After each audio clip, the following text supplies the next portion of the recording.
Okay, ladies and gentlemen, here we are. It's Loading Snacks coming back at you one more again. We are Oh, officially in the house. It's yeah, just literally, literally in the house. Are you ready? Yeah, ready. Let's go. You're it's, like, look at me. Don't I look ready, nigga? yeah. You Don't I see what look I'm like saying? this? Got my happy juice. I'm good. Happy No juice, lie. happy juice, clap happy juice. Okay, ladies and gentlemen. So There you go. I see why am I on deck. Yeah, How we feeling? a lot of stuff, a lot of stuff. Yeah, It's been a while, gentlemen. not too much, just so much, Something like that, something along those lines. just so much.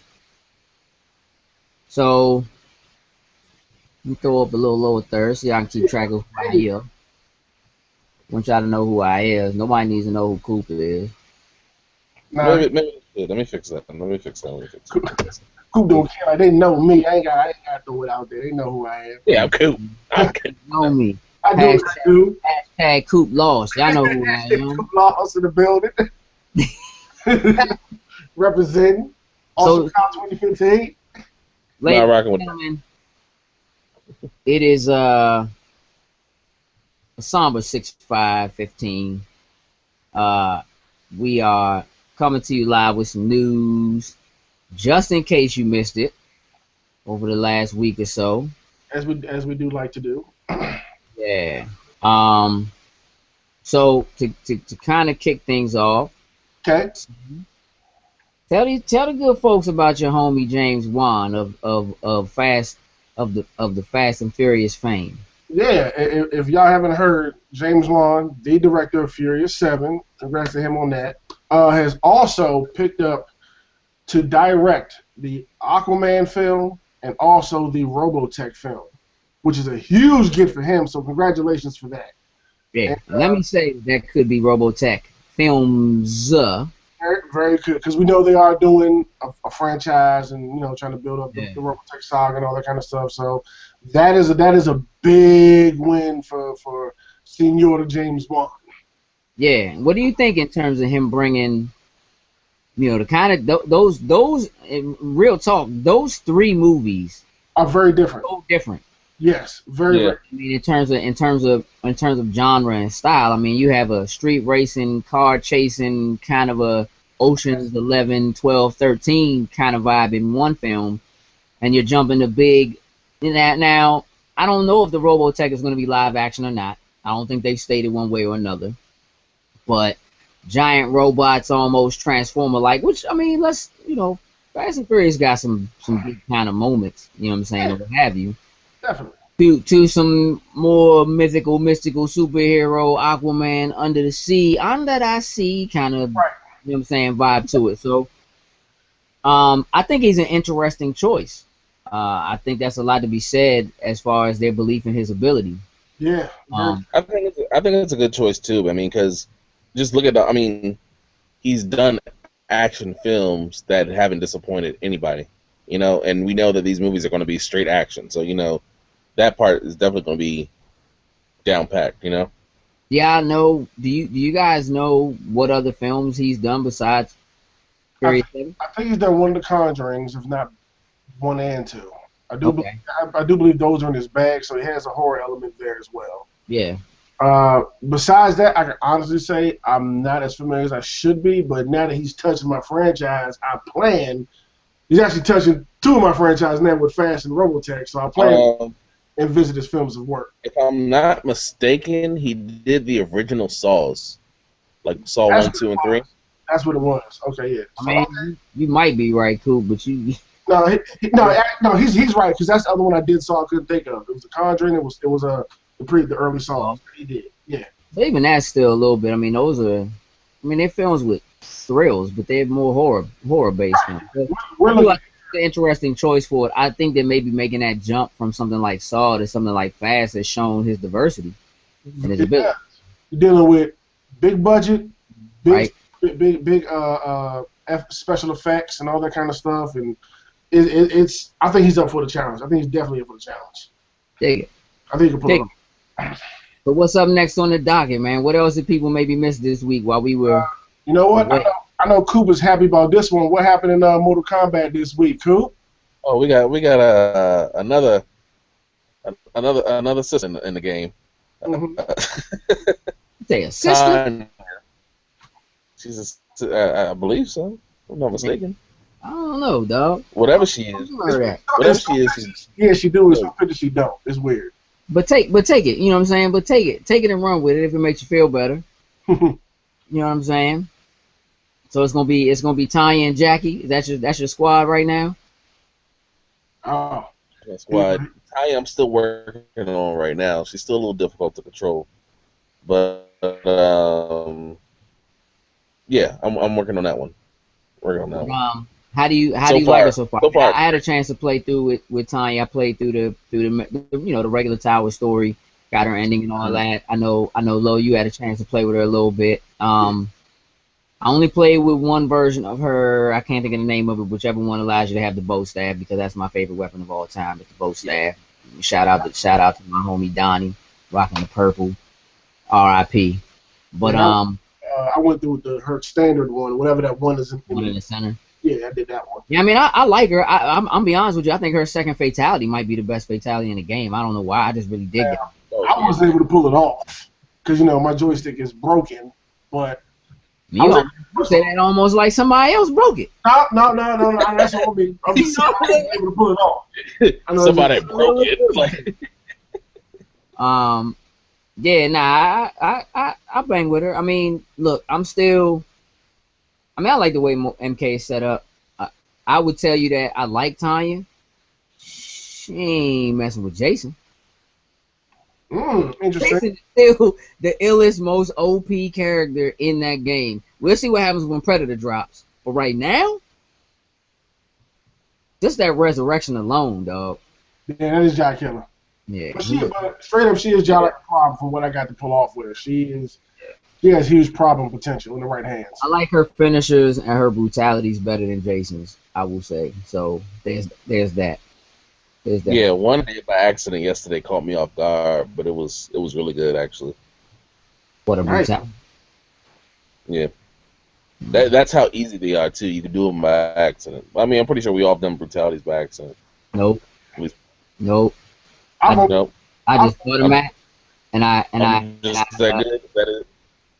look at him. Nah, you're not that good. You're doing it by accident. If you're good, you can do it on purpose.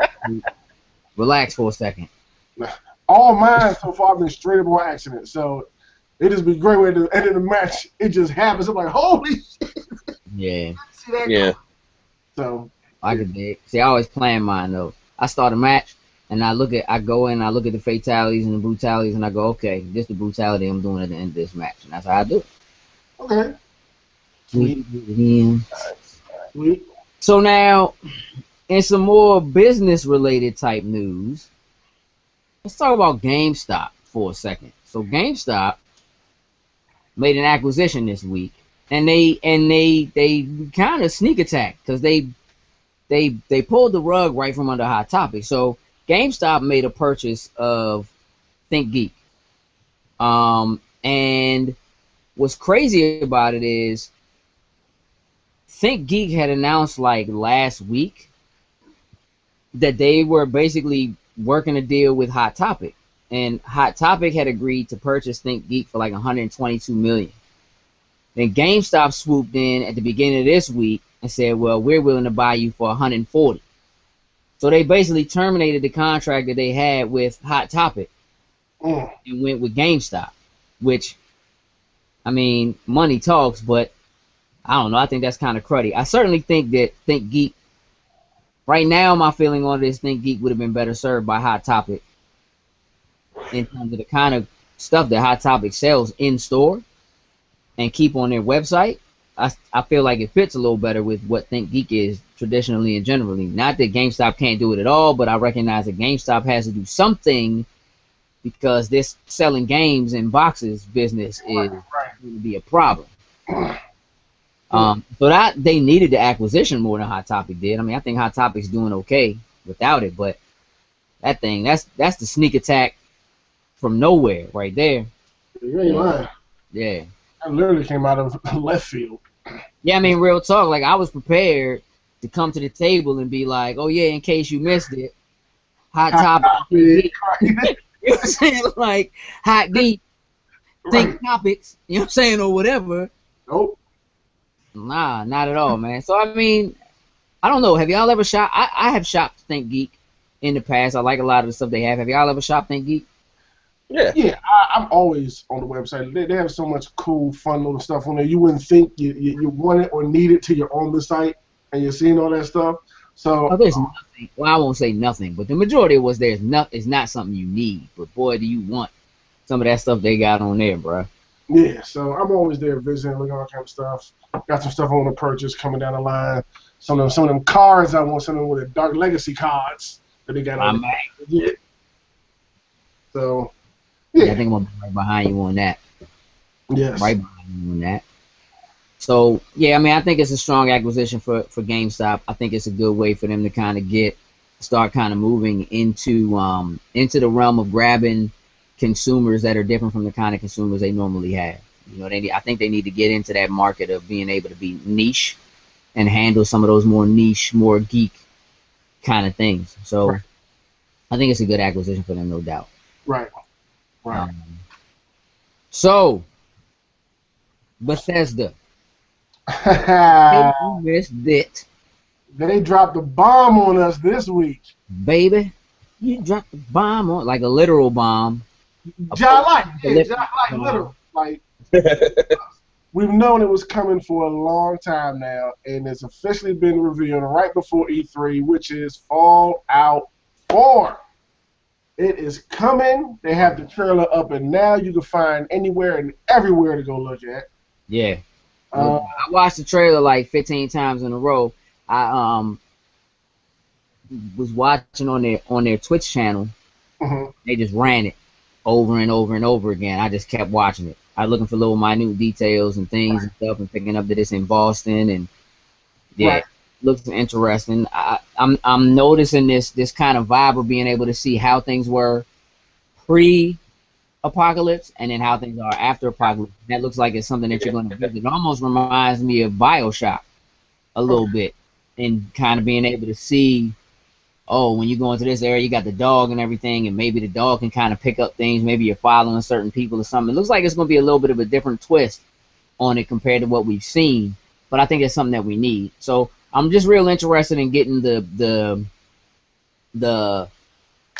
down to it information about it, and I'm excited. I got a feeling, yeah, it's not unlike Bethesda to do this. I have a feeling that come E3 in a couple of weeks, we're actually going to get a date, and that it's probably going to be this year. And I think it's going to destroy everybody else's plans for what's coming out this year. Yeah, if they drop it this holiday, yeah, everybody else is Let them be like August.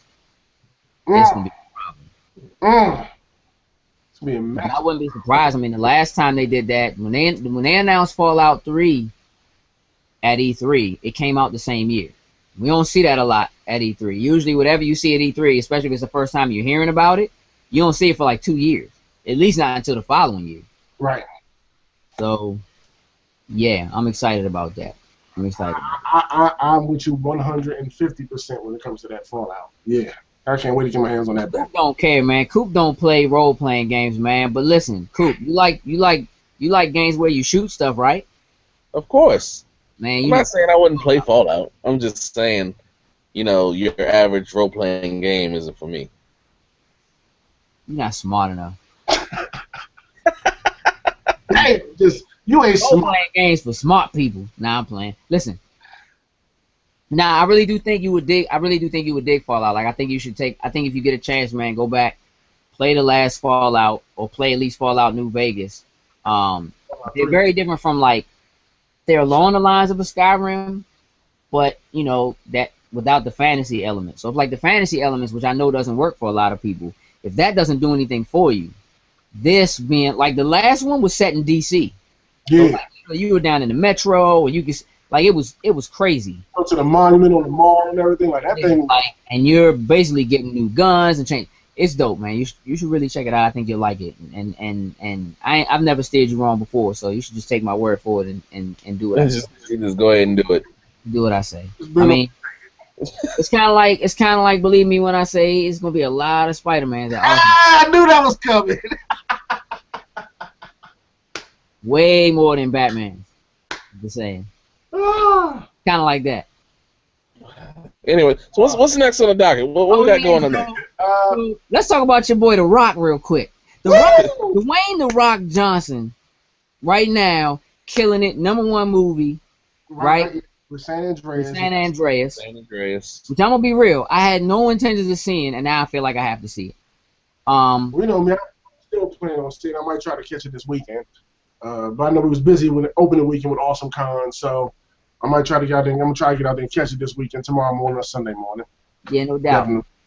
No doubt. So The Rock is rumored to be in talks for a reboot of one of my favorite movies of all time, Mine and yours, definitely. Big Trouble in Little China. Yes. Not necessarily a bad thing, because I could deal with a Big Trouble in Little China reboot. You know what I'm saying? My homie Egg Shin.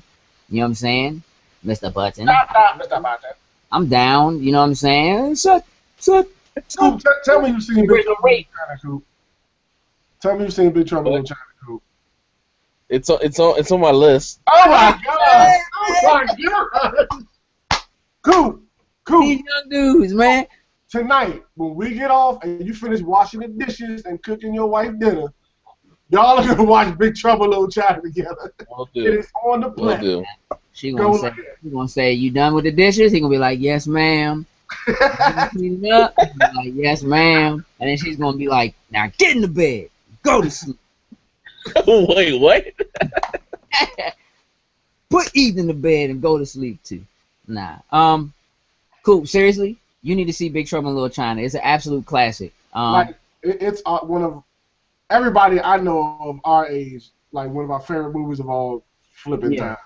It's hilarious. It's got great comedy, and you need to be able to state an opinion on whether or not The Rock could be Jack Burton. Because right now it's rumored that he's gonna be Jack Burton. And the thing about Jack Burton that makes him so dope, as far as the way the movie was that he was just a trucker. He was an everyman. You know what I'm saying? He's not a big tough guy. That's what made it funny. That's what made it good, was that it was just like, well, it needs to be done and somebody's got to do it, and old Jack Burton's here to take, you know what I'm saying? Like, it was just kind of like, yeah, but like The Rock is like this big threatening kind of like, clearly if he punches you, that's going to hurt a lot. And I don't know, man. I'm not comfortable with that. I'm not comfortable with the idea of him taking that spot. I don't like it. I like The Rock. I don't like this. I'm completely down the middle. I'm for it and I'm against it at the same time. Like, I know he has what it takes to pull it off, but I don't know if I'm comfortable with him being my new Jack Burton. I don't know, like. Well, that's what I'm saying. Like, I don't think that the movie will be bad in terms of him being in the movie. Right. I think that Jack Burton is a staple as a character, and that The Rock's ability to be Jack Burton. Look, the Tooth Fairy is funny because The Rock doesn't look like he has any business being a Tooth Fairy because of his size and build. Very true. You know what I mean? Like, in movies that he's been in, The Rundown, like, hilarious, really good, played really well against Sean William Scott, but it's his job is he looks like he fits the bill of being the job that he has in a movie like that. Like, he's just not, you know, this is nothing against Kurt Russell because Kurt Russell has played action movies before. You know what I'm saying? Yes. But he's a gun, and that's not to say he wasn't in good shape either. But he wasn't no Rock. You know, he wasn't no big. You know what I mean? Few people are Rock. Well, that's what I'm saying. You know what I mean? Like, The Rock, in terms of where he is as an action star, to me, it's kind of like Jack Burton is more like a Liam Neeson. Like, Liam Neeson is an action star somehow, but he shouldn't be an action star. Like, I don't look at him at all and see action star in any way, but I'm scared of him. And I don't know if it's his accent or what. But if that dude looked at me and was like real talk, like let's just say it's grown men, right? But just think back for a second. Imagine you showed up to this girl's house to take her out on a date, and the person that opened the door was Liam Neeson. Liam Neeson? You might be right. And that man was like, she better be home at 9 or I will find you. You know what I'm saying? Like, you might be, the thing about it is you might feel just as threatened as if you opened the door and it was The Rock. You might say the wrong thing. Or where you guys going? Well, I'm gonna take her. You gonna take her? Like, no, I'm not gonna take her. I didn't mean it like that. Yeah, I mean, Kurt Russell's portrayal of Jack Burton was so well done because he was an everyman. He really felt like an everyman. Like somebody handed him a gun. It was, do you even know what you're doing with that? And he was just like, yeah, yeah, I know what I'm doing. You know what I'm saying? Even though really he don't. And he walked through just like, fire at the ceiling and knock himself out for the majority of the fight. Like, that's bananas. You know what I'm saying? Like, so I don't know. I'm not thrilled about it, but it's not set in stone. So we'll see what happens. Yes, definitely. Yes. So, Lo, you brought to my attention, and I saw a little bit about this. Silent Hill. How do y'all feel? Is this a true rumor now? Let me bounce this off of y'all. That Silent Hill is going to be rumored, of course, to be picked up by Xbox for all this money. We're trying to do this before E3 comes. Well, actually, new Joker. When we were at AwesomeCon, great time.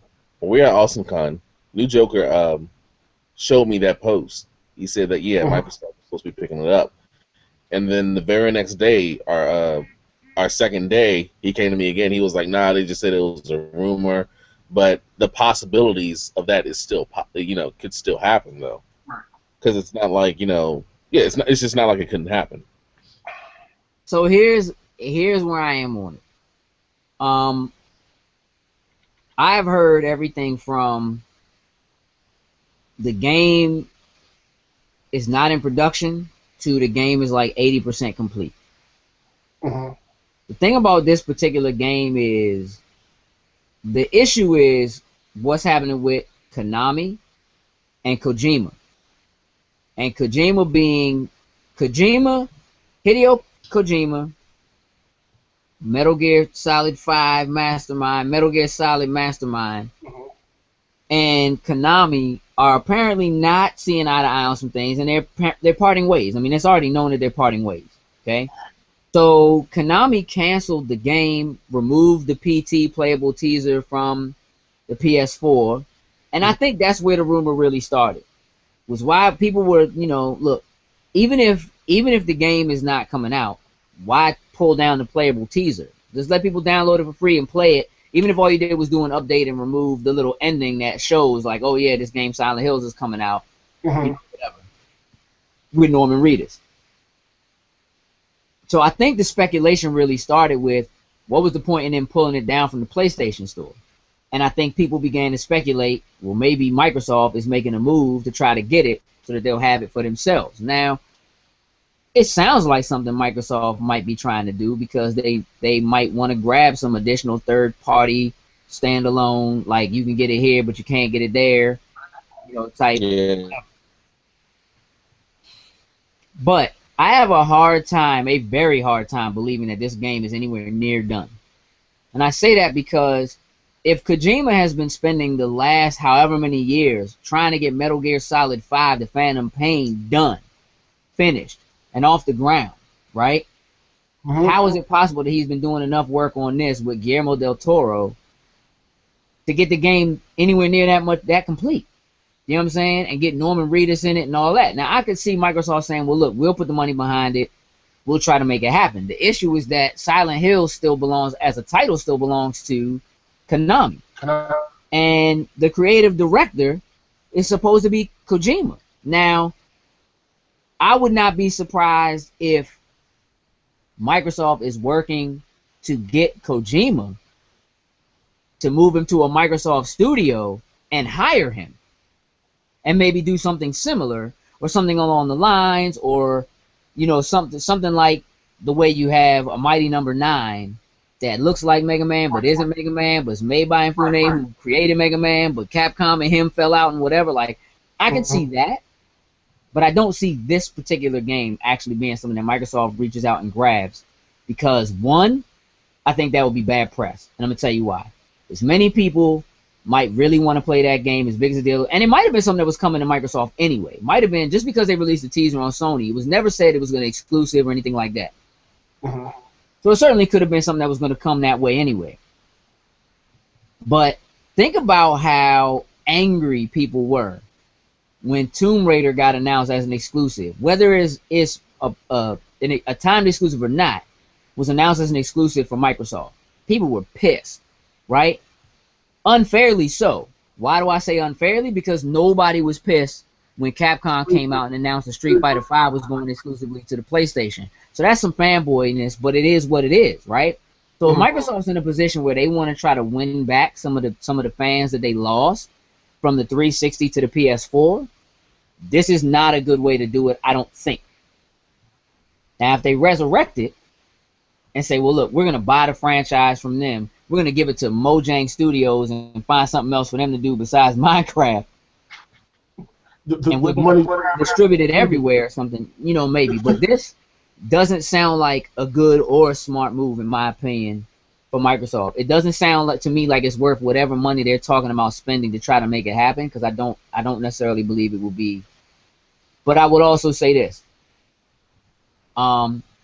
We have heard Phil Spencer, the head of Xbox, say that one of the reasons why they went after Tomb Raider was because they don't have a franchise like that of their own. They would love to have something like an Uncharted, and Sony has that, and they don't. We have a strong racing franchise. We don't have an action-adventure kind of franchise. So they went after that because of that. Well, Microsoft also doesn't have a strong horror franchise. So grabbing somebody, like Kojima, partnering him with somebody like Del Toro to try to make it happen because it's something people want to see happen, even if it's not Silent Hills, might be a good move. But I don't think it's going to be Silent Hills. Okay. And one other thing I want to touch on real quick is the PlayStation 4 models. Yeah. And then one of them has a terabyte hard drive in it, which is absolutely dope. Supposedly we'll probably hear more about them at E3. I'm pretty sure. Mm-hmm. But the news here is it's not gonna look any different. They're gonna look exactly the same external wise. 500 gig hard. One's having 500 gig. One has 1 terabyte gig. It's a lot of performance stuff that's being changed inside of them. Bringing down the wattage in one of them. Bringing down the amps in one of them. And how do we feel about this going into E3 with PS4, with PlayStation's position as it is right now? So here's what I think. I think right now, I think that's a bad idea, unless they drop the price, or they have some seriously strong bundles that they plan on packaging with this going into the holidays. So here's where I'm at on that. Right now, Sony's in a great position as far as the lead that they have compared to where the Xbox One is. But they have nothing in terms of games coming for the holiday in terms of exclusivity. Microsoft has that in leaps and bounds, which means that this holiday, if Sony's not careful, Microsoft's ability to play catch up this early, like it took Sony almost to the end of the last console span to catch up. Microsoft having an opportunity to catch up this early is a problem for Sony. Sony announcing a system that is more powerful, with a stronger, with a larger hard drive for the same price. This might be a good move for Sony in terms of you got to remember that the Xbox One not only is going to have more games, better games in terms of exclusivity, and is already $50 less, and we know we're going to see some power bundles with Halo 5, all that or whatever. We know the white one got announced. Like, Microsoft's already poised to do really, really well this holiday, especially with the difference in price. Mhm. If Sony is able to come out and say, we have a more powerful system that's going to be even more powerful this holiday, and even if they don't drop the price, it's the same price, they might sway some people to say, all right, well, I haven't picked one up yet. I'm going to pick this up. And I'm going to go ahead and go with the PlayStation. But I also think that they stand to lose a lot of ground because those people who were Xbox 360 owners last year, or not last year, last generation, Uh-huh. who bought PlayStation 4s this generation because of the price, because of the power, or whatever, and now they have it and they don't have anything to play. Not that there's nothing to play, but you know what I mean. Right, no exclusive titles to play. Yeah. Now, when you're looking down the pipe and you're like, okay, here comes Microsoft with Halo 5, here comes Microsoft with Crackdown, here comes Microsoft with Forza 6, here comes Microsoft with Tomb Raider, I'm going to go ahead and get my second system now, and I'm going to go ahead and pick up an Xbox One. Doesn't mean that these are not people. These are people who already own a PlayStation 4. Mhm. They go out, grab themselves an Xbox One because of the price, because of the games, and if that happens and that ecosystem kicks back in with Xbox Live, it could be a problem for PlayStation, at least in terms of being able to catch up and what that means for third parties and third party support. So is this a good idea? Quite possibly. But looking at these two leaks, this seems strange to me. Why would you announce one console that is like more powerful and you're tweaking this and you're tweaking that, and on the other one you're not doing the same things, but you are putting a larger hard drive in it? Like, that doesn't make sense to me. Well, from what I see in the article, besides the hard drive difference, the main things that you note is they're dropping the wattage by a little bit, dropping the amp by a little bit, and dropping the weight by a little bit. Those are the key notes that they put in this article. I mean, but I'm going to ask you a question. As a consumer, are those things that are significant to you? The hard drive is what stands out to me. You're right, it is. As a consumer, if someone's going to go buy a game or system, honestly, I wouldn't care about that stuff. I want my games. You won't even see that. Like, when you're standing in a Best Buy, hard drive space to know what I can save to my hard drive. Best Buy or a Target or a Walmart, and you're looking at a PlayStation 4 and you're reading the package, and you're looking at an Xbox and you're reading the package, you looking at this comes with this game, and this game, it has this game, and this game coming that's available, and this one has this, and this coming or whatever.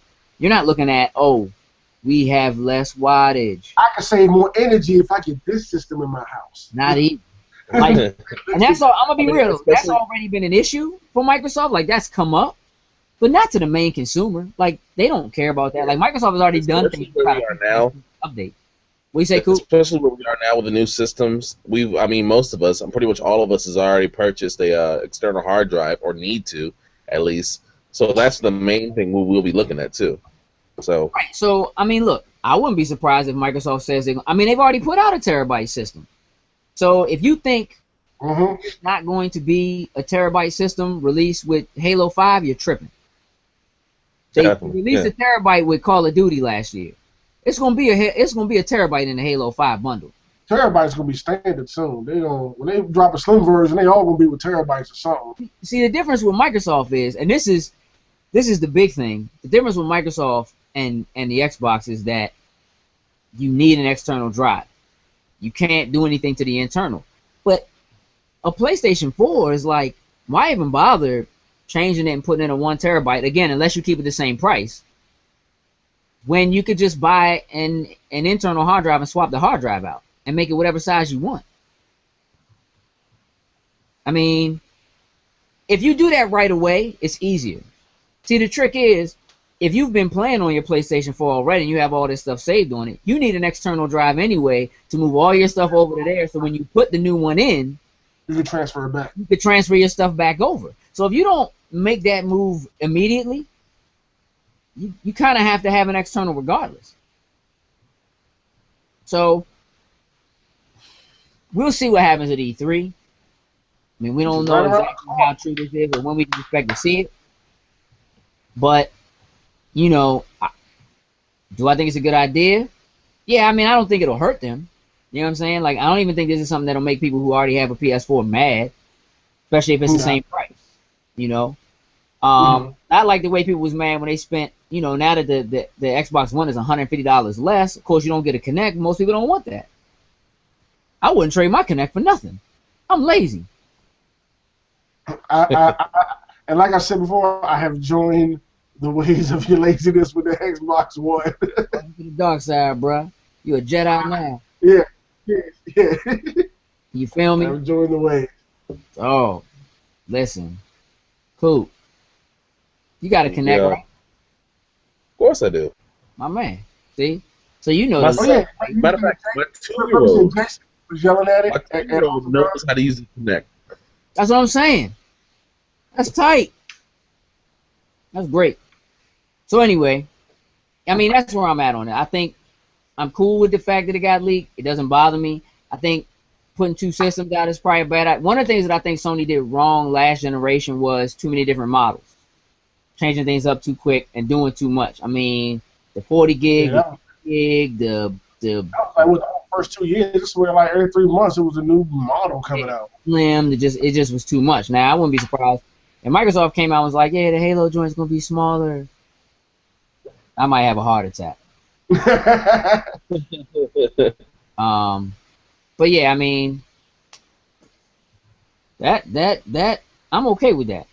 I'm okay with it, and it doesn't bother me. But I think if they do it, they need to at least keep it the same price, or they need to drop the price. I would be more concerned with them dropping the price. Now, if they was like, here come the two new ones, they're gonna be the same price as what you've been doing, and the old one we're dropping the price $50. Then they might give Microsoft a run. You know what I'm saying? And Yeah, we're gonna pack something in. You know what I mean? Here's the God of War collection. You know the look, I don't know, maybe I missed it, but you know the Nathan Drake collection got leaked like yesterday. Yes, yeah, it did. Yeah, it did. So you know they're bringing out the PS4. If that's coming out this holiday, which they need to do something, because Uncharted 4 was supposed to be this year, and it ain't coming. Maybe they was gonna do it and they was gonna come out near each other or together.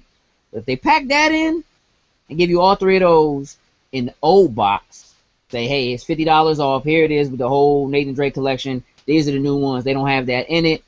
They're the same price as the old one, but you get a little more. You want to save some energy and something like that. You get the terabyte, then you know maybe that works. Dig? yeah. I've been slowly considering getting a PlayStation 4, but Right. depending on what I see, we might push that button all the way through. I mean, I agree. I agree. I'm with it. Hey, I'm with it. So look, one last thing we need to talk about, fellas. In case yeah, you missed it, this past weekend was Awesome Con DC. Now I know a lot of y'all watching might not be in the DC area, but Awesome Con is a it, comic book it's convention. our comic book convention in DC. Yes, something like that. I mean, Awesome Cons exist outside of DC, Hmm. um, but we were there all 3 days. We had an absolute blast. We talked to a lot of vendors. We talked to a lot of artists. We've been posting a ton of interviews and things like that. We have so much more to come still from that. We had a good time. We played rock paper scissors with some folks out there. Um, Yes. I don't know. I mean, again, I've been going to conventions for a long time. This is the first time I've done one and covered it from what I would say is a professional standpoint. I certainly enjoyed myself and enjoyed talking to people. What about you, Sin? I'm kind of glad you brought this up. I can without a doubt say, excuse me, You and it don't mind was, saying it. nah, that's not, this was one of my top three most enjoyable moments in my entire life. That's what's up. That's Dead 100%. I'm no lie, dead serious. Even though we're out there loading snacks, doing what we do, you know what I'm saying, trying to get this thing off the ground and the whole 9 yards. Like, usually, me and B go to cons a lot together.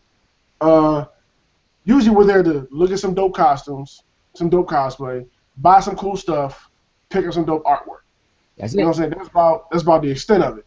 But this year, being out there at AwesomeCon and actually mingling and talking to people and just out there really, really, really diving headfirst in with these two dudes and our cameraman. Big shout out to New Joker and his woman for being there all weekend long, Yeah, right they by our helped out. side, grinding hard with us. And super, Uh, super shout out to the homie K. yeah, Y'all don't never yeah, see him. You only looking. I have a sneak attack picture I'm going to upload to the Instagram. sweet. K. I can honestly say it was. It was one of the most best experiences of my entire life that weekend with y'all and doing what we do. That's a good. And That's a major statement coming from a man who's married and had a honeymoon and don't have kids yet. You know what I'm saying? well, So marriage. I said it was number 3. I did Oh, not. you I know said it what was I'm saying? number 3. Marriage, honeymoon, awesome con. Actually, that's not even the Like, list. That's not even the list. That's not even the list. Awesome. Wedding and honeymoon is both number 2. oh, that's all in one thing. That's all. That whole thing was number 2. Number 1 was the last That's cruise I cool. went on. That's number 1. I could dig that. Yeah. I could dig that. Absolutely. What about you, Coop? Um, Did you definitely have, one of the man, you greatest been to moments. cons before? I don't even believe I hadn't asked you No, that. Have you been to like any this is cons? actually no, this is actually my very first comic book convention That's ever. what well, I didn't know that. it was crazy out there. Yeah. The only other I've been to a coin convention, but that doesn't count. What? All right. God, I'm about to die. Not on purpose. I didn't go purposely. Okay. No, but yeah, this was an amazing experience, and with this being my first comic book convention going to, it was just so overwhelming.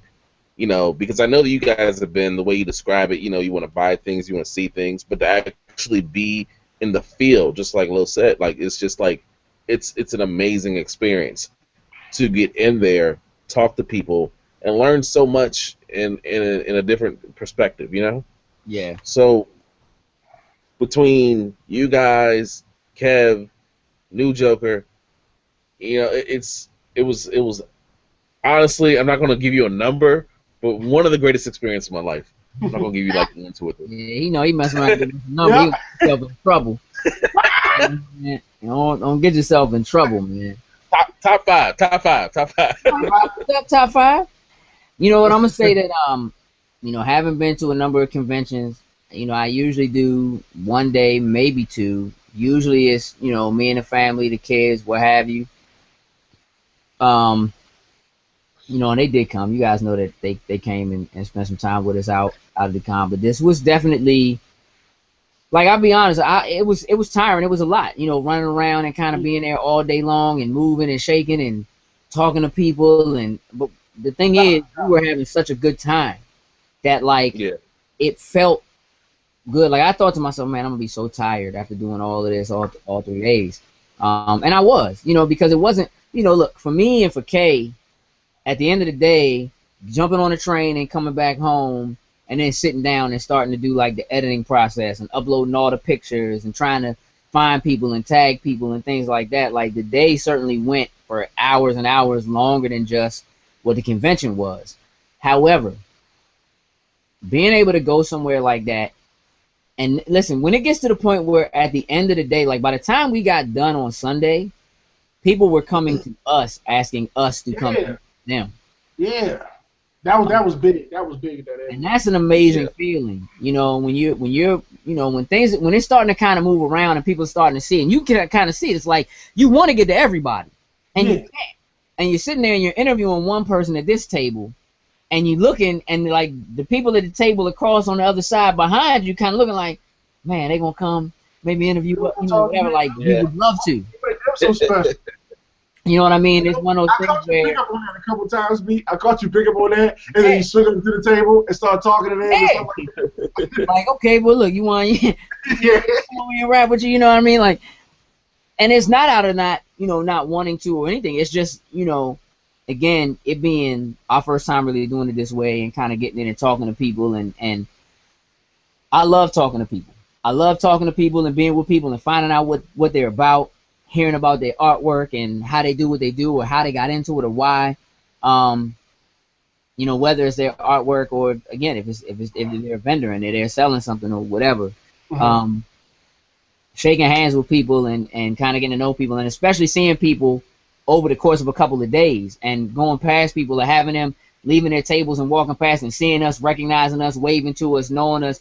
Like, I do want to just take a moment to say thank you to everybody who was kind enough to allow us the opportunity to spend some time with them, interview them, and talk about their stuff, regardless of whether or not it is, something that we're doing that might help drive business towards them. Mhm. They certainly don't have to necessarily give us that opportunity, and everybody was very welcoming and very open. Yes, they You were. know, Yes. they were happy to scream for Ric Flairs and Mhm. what have you. So I do want to take a moment and just recognize all of those people who are out there who were really good to us. Please just do me a favor and keep your eyes on what's happening with Loading Snacks. We have a lot planned coming in the future. Um, we certainly intend to get back, with a lot of you guys and stay in contact with you all throughout, what you're doing with your career, your books, your new stuff, and your endeavors, your Kickstarters, those kinds of things. Like, our intention is to continue to support you because you do things that we enjoy, and hopefully Yeah. you'll support us because we're doing something that that you can enjoy and you can look at. And so yeah, I just want to take a moment to say thank you, specifically to everybody out there who took the time to allow us, the time to interview them and talk with them and talk about our art, even when we're doing that and maybe we didn't buy something from you, or something like that. So Yeah. I Yeah. just want to say, one of the best moments that I actually had there had nothing to do with me really. It was when you guys did an interview with Brian Turner, yeah, who you know, yeah, Gage. known him for a long time. Yeah, and it's amazing how, he was an art teacher at my high school, and Yeah, my wife yeah, was with me, and she's like, he's the reason why she draws. So to see I know that. they remember each other, and to see them, like kind of go back and forth, like it's such a small world. You think of it that way. So I know. I thought that was really amazing. Never know. Beautiful. Hey, so look, gentlemen, with that, I say we close this out. If you want to know why we keep saying hashtag Coop Loss, it had to do with Awesome Con. Ah, We won't get into it hashtag at this Coop moment. I'm Loss. gonna save that for another episode. Yeah, come on, make sure you don't do that again. No, no, Yeah, no more making bets if I'm not there. yeah. If you're Save not it, there, save it, dog. All right, gentlemen. With that, listen, we're gonna retire. We're gonna ready to get into some gaming, man, and we're gonna grab some stuff so we can have some stuff to upload for y'all. Some of our adventures in gaming. So we're gonna do that, and we'll get at you. Deuces. Chew on that.